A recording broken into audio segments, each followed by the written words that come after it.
Hello friends, welcome to my YouTube channel anaesthesia talks for all. दोस्तों, अगर जनसंख्या की बात की जाए तो हमारा जो भारत देश है वो दूसरे नंबर पर है पूरे विश्व में। पहले नंबर पर चाइना है। तो इसी को मद्देनज़र रखते हुए हमारी सरकार ने कई बार ऐसे प्रोग्राम्स चलाए हैं और अभी भी चल रहे हैं जिनसे जनसंख्या जो नियंत्रण है वो की जा सके। उन्हीं में एक प्रोग्राम होता है national programme on family planning. इस प्रोग्राम के तहत जो महिला नसबंदी और पुरुष नसबंदी ये दो कार्यक्रम चलाए जाते हैं। सरकारी अस्पतालों में ये कार्यक्रम चलाए जाते हैं। तो आज हम इसी से संबंध में महिला नसबंदी के ऊपर कुछ बातें डिस्कस करेंगे।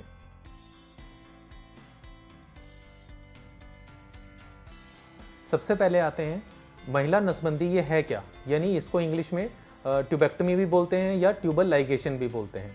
इसमें बेसिकली जो महिला हैं उनकी जो फेलोपियन ट्यूब्स हैं उनको या तो कट कर दिया जाता है या उनको ब्लॉक कर दिया जाता है, जिससे प्रेगनेंसी बिल्कुल ना हो सके। और एक ये परमानेंट मेथड इसको कहते हैं स्टरलाइजेशन का। जैसा कि आप पिक्चर में भी देख पा रहे हैं, ये दोनों साइड की ट्यूब्स होती हैं, इनको या तो ब्लॉक कर दिया जाता है या इनको कट करके फिर टाई कर दिया जाता है, और ये ताकि इनमें जो भी इनमें कनेक्शन है वो ना बन सके आपस में। तो इससे ये परमानेंट मेथड यानी ट्यूबेक्टमी हो जाती है या ट्यूबल लाइगेशन हो जाता है। National programme for family planning जो सरकार द्वारा, भारत सरकार द्वारा चलाया जा रहा है, उसमें बहुत सारे फीमेल्स, ऑलमोस्ट डेली बहुत सारी फीमेल्स के जो ट्यूबेक्टमी ऑपरेशन होते हैं या ट्यूबल लाइगेशन जिसे कहते हैं, वो सरकारी अस्पतालों में बिल्कुल निःशुल्क किए जाते हैं। और बल्कि कैंप्स लगाए जाते हैं इसके।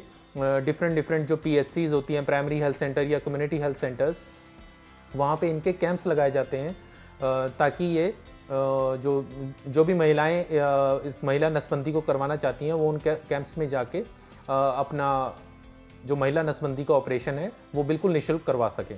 तो ये पूरा एक प्रोग्राम चल रहा है, नेशनल फैमिली प्लानिंग प्रोग्राम जो होता है उसके तहत, ताकि जनसंख्या जो नियंत्रण है वो की जा सके। लेकिन इसमें कुछ बातें आपको बड़ी ध्यान से हर महिला को, हर व्यक्ति को समझ लेनी चाहिए कि जब भी कोई व्यक्ति ये निर्णय लेता है कि मुझे ये नसबंदी का ऑपरेशन करवाना है, तो उसको कुछ एक बातों का बहुत ध्यान कर लेना चाहिए इस ऑपरेशन करवाने से पहले। सबसे पहले महिला को खुद ये बात पूरी श्योर होनी चाहिए कि वो ये परमानेंट मेथड यानी जो स्थायी मेथड है, स्थायी तरीका है बच्चे बंद का जो ऑपरेशन करवाने का, वो क्यों करवाना चाहते हैं। उनके माइंड में खुद ये पहले क्लियर होना चाहिए कि ये क्यों करवाना चाहते हैं। दूसरा, क्या इसके अलावा कोई और तरीका है जिसके वजह से हम ये मेथड को अवॉइड कर सकें। तीसरा है कि इस ऑपरेशन के क्या साइड इफ़ेक्ट्स हैं, क्या इसकी कॉम्प्लिकेशन है, क्या इसके प्रॉब्लम्स आ सकती हैं, इसके बारे में भी पता होना चाहिए। और क्या कोई और गर्भ निरोधक जो तरीके होते हैं, क्या कोई और अवेलेबल हैं या नहीं हैं, उसके बारे में इसमें महिला को जानकारी होनी चाहिए। यदि हम इसके प्रोसीजर पर आएँ तो जैसा कि आप पिक्चर में देख पा रहे हैं, ये प्रोसीजर दूरबीन द्वारा किया जाता है। और इसमें दूरबीन डाली जाती है पेट में, और उसके बाद जो दोनों फेलोपियन ट्यूब्स हैं उनको या तो टाई कर दिया जाता है क्लिप से, या उनको कॉटरी से उसको बर्न कर दिया जाता है, जला दिया जाता है, वो वाला हिस्सा उसका निकाल दिया जाता है, और ये परमानेंट मेथड होता है। तो ये बड़ा सिंपल प्रोसीजर होता है रूटीनली, और हर सरकारी अस्पतालों में पूरे देश भर में ये निःशुल्क किया जाता है।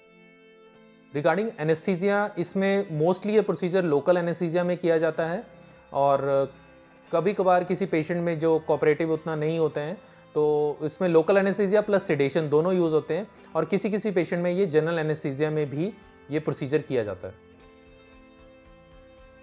महिला नसबंदी से रिलेटेड ये मेरा जो वीडियो बनाने का मेन मकसद कुछ एक पॉइंट्स को हाईलाइट करना है। मैं वो आपके साथ डिस्कस करना चाहूँगा, क्योंकि मैंने कई बार ये ऑब्ज़र्व किया है जब मैं ऑपरेशन करवाता हूँ, खासकर जब ये सिजेरियन करवाता हूँ, तो उसमें देखिए जिस मरीज़ के पहले ही 2 या 3 बच्चे हैं पहले ही, वो साथ के साथ कई बार ऑपरेशन के साथ, जो सिजेरियन ऑपरेशन हो रहा है उसके साथ साथ वो रिक्वेस्ट ये भी करते हैं कि सर हमारी ट्यूबेक्टमी भी कर दीजिए, या मैडम हमारी ट्यूबेक्टमी भी कर दीजिए। तो वो एक ठीक बात लगती है, क्योंकि उनके ऑलरेडी पहले ही 2 या 3 बच्चे हो चुके हैं। लेकिन कई बार क्या होता है, मैंने ये ऑब्ज़र्व किया है अभी पिछले कुछ सालों में, कि जो जिनके अभी जैसे पहला बच्चा हुआ है, या कई बार जिनके अभी 2 बच्चे हुए हैं, तो वो भी बड़े एडमेंट हो जाते हैं कि हमारी ट्यूबेक्टमी कर दीजिए। उनके रीजंस भले अलग हों, लेकिन मैं इसमें कुछ आप लोगों को ये बताना चाहूँगा कि जब ये बच्चे छोटे होते हैं, अभी जस्ट पैदा ही हुए हैं, और अभी आपका गैप जो दूसरे बच्चे और पहले बच्चे के बीच में गैप अगर ज़्यादा नहीं है, सपोज कर लो आपके पहले और दूसरे बच्चे के बीच में जो गैप है वो 1 या 1.5 साल का है, तो इफेक्टिवली आपके दोनों ही बच्चे बड़े छोटे हैं। तो आइडली कुछ ऐसी बीमारियां होती हैं छोटे बच्चों की जो हमें बाद में पता चलती हैं, यानी जब वो थोड़े बड़े हो जाते हैं, यानी 5-6 साल के हो जाएंगे, कुछ बीमारियों का हमें बाद में पता चलता है। कई बार हम ये सोचते हैं कि हमारे 2 बच्चे हो गए, अब हमें बच्चा बंद का ऑपरेशन करवा लेते हैं, तो वो इमीडिएटली साथ के साथ सिजेरियन ऑपरेशन के दौरान ही बच्चे बंद का ऑपरेशन भी करवा लेते हैं। लेकिन बाद में उनको कई बार दिक्कत होती है, बाद में जैसे जो बच्चे होते हैं उनमें कोई प्रॉब्लम आ जाती है, कोई जेनेटिक प्रॉब्लम आ जाती है, या कोई और ऐसी दुर्घटना हो जाती है जिसकी वजह से फिर वो बाद में उनको परेशानी होती है कि भाई हम बच्चे बंद का हम ऑपरेशन करवा बैठे। तो इसमें मेरे हिसाब से मैं आपको ये सजेस्ट करूँगा कि ये जो जिनके खासकर 2 बच्चे अभी हुए हैं और जिनको अभी उनके बच्चों में गैप अभी ज़्यादा नहीं है और बड़े दोनों ही बहुत छोटे हैं, वो कृपा करके कुछ टाइम वेट कर लें, ताकि जब बच्चे थोड़े से बड़े हो जाएं, यानी 4-5 साल के हो जाएं, उसके बाद वो प्लान कर लें कि हम ये ऑपरेशन करवा लें। और ये ऑपरेशन बड़ा सिंपल है। ट्यूबेक्टमी जो ऑपरेशन है वो दूरबीन से होता है और इसमें कोई ज़्यादा कोई बड़ी प्रॉब्लम नहीं आती किसी पेशेंट को। लेकिन अगर आपने एक बार ट्यूबेक्टमी करवा दी और बाद में आपके बच्चों को कोई दिक्कत आई, तो दोबारा आप अगर कहेंगे कि ये दोबारा हम कंसीव कर लें, तो वो बहुत ही रेयर होता है, क्योंकि ये इसका दोबारा ये जॉइन नहीं होती, ट्यूब्स बहुत रेयरली ही जॉइन होती हैं। रिकैनलाइजेशन एक प्रोसीजर होता है, वो मैं अभी आपको बताता हूँ उसके बारे में। तो बेसिकली इसकी टाइमिंग बहुत इंपॉर्टेंट है इस ऑपरेशन की। इसमें मैं आपको एक और बात ऐड कर दूँ, कई बार पेशेंट्स की क्या होता है, जैसे फर्स्ट मैरिज हुई थी, उससे कुछ बच्चे, और उसके बाद ही उन्होंने ट्यूबेक्टमी का ऑपरेशन करवा दिया। किसी कारणवश हस्बैंड की कोई प्रॉब्लम हो जाती है या कोई भी दिक्कत हो जाती है, हस्बैंड की डेथ हो जाती है, फिर जो फीमेल पेशेंट है उसकी रीमैरिज होती है, दोबारा मैरिज होती है। तब वो जो सेकंड मैरिज होती है, तो तब फिर वो दोबारा आते हैं कि हमने अब बच्चा जो हमारा बच्चा बंद का ऑपरेशन, ये इनकी पहली मैरिज से हो गया था, बच्चा बंद का इन्होंने करवा लिया था, अब उसको दोबारा खोलना है। तो ये भी बड़ी दिक्कत वाला काम होता है। जो सेकंड मैरिज से फिर परेशानी होती है, क्योंकि उनको वो कंसीव नहीं कर पाते हैं, फिर वो बच्चा खोलने का ऑपरेशन किया जाता है, लेकिन वो कई बार सक्सेसफुल होता है, कई बार सक्सेसफुल नहीं होता। तो ये भी एक बहुत बड़ा इशू बन जाता है। दूसरी बात जो है इंपॉर्टेंट, वो है एक्टोपिक प्रेगनेंसी का जो ऑपरेशन होता है। कई बार मैंने ये ऑब्जर्व किया है, जिनकी पहले ट्यूबेक्टमी हो रखी है, जिनको पहले बच्चा बंद का जिन्होंने ऑपरेशन करवा रखा है, उनके दोबारा कई बार वो कंसीव कर जाते हैं और उनके एक्टोपिक प्रेगनेंसी हो जाती है, यानी ट्यूब में बच्चा हो जाता है। नॉर्मली यूट्रस में बच्चा होता है, लेकिन उनके ट्यूब में बच्चा हो जाता है, क्योंकि वो ट्यूब बंद की गई थी, ब्लॉक कर रखी थी। इसकी वजह से वहीं पे ट्यूब में ही बच्चा ठहर जाता है और वो फट जाती है, और उसकी वजह से बहुत ज़्यादा ब्लीडिंग हो जाती है पेट में, जिसको रप्चर्ड एक्टोपिक प्रेगनेंसी कहा जाता है। और इसका भी एक बड़ा ऑपरेशन होता है, वो भी दूरबीन से होता है। कुछ एक केसेस ऐसे भी होते हैं जिनमें ये ट्यूबेक्टमी फेल हो जाती है, बेसिकली वो जैसे क्लिप लगे हुए या कई बार वो निकल जाते हैं क्लिप, बट वेरी रेयरली होता है ऐसा case, but definitely cases reported हैं जिनमें ये ट्यूबेक्टमी फेलियर होता है। पेशेंट ने बच्चा बंद का ऑपरेशन करवा रखा है, फिर भी वो कंसीव हो जाता है उनका। और लास्ट जो इंपॉर्टेंट चीज़ है, रीकैनलाइजेशन। रीकैनलाइजेशन एक ऐसा प्रोसीजर है जिसके हम रिजल्ट्स कोई भी शोर शॉर्ट नहीं कह सकते। रीकैनलाइजेशन बेसिकली क्या है कि जो ट्यूब्स को हमने काट दिया था या अलग कर दिया था, उनको हम दोबारा जोड़ दें। तो ये काफ़ी मेरे हिसाब से काफ़ी लक की बात होती है पेशेंट के कि वो जुड़ जाएं, ट्यूब्स जुड़ जाएं। कई बार ट्यूब्स जुड़ भी जाती हैं, लेकिन फिर भी कंसेप्शन नहीं होती, फिर भी पेशेंट प्रेग्नेंट नहीं हो पाती। मैंने कई रिकन्वलेशन प्रोसीजर्स करवाए हैं और कईयों के रिजल्ट्स भी आए हैं। ये डिपेंड करता है सर्जन की जो ऑपरेशन कर रहा है उसका एक्सपर्टाइज पे डिपेंड करता है, उसका एक्सपोजर किस तरीके का इसके इन केसेस के ऊपर, और ओवरऑल पेशेंट के लक के ऊपर भी डिपेंड करता है। बट मेरा ये कहना है कि हम ऐसी सिचुएशन में अपने आप को लैंड अप ही क्यों करवाएं रिकन्वलेशन की सिचुएशन में।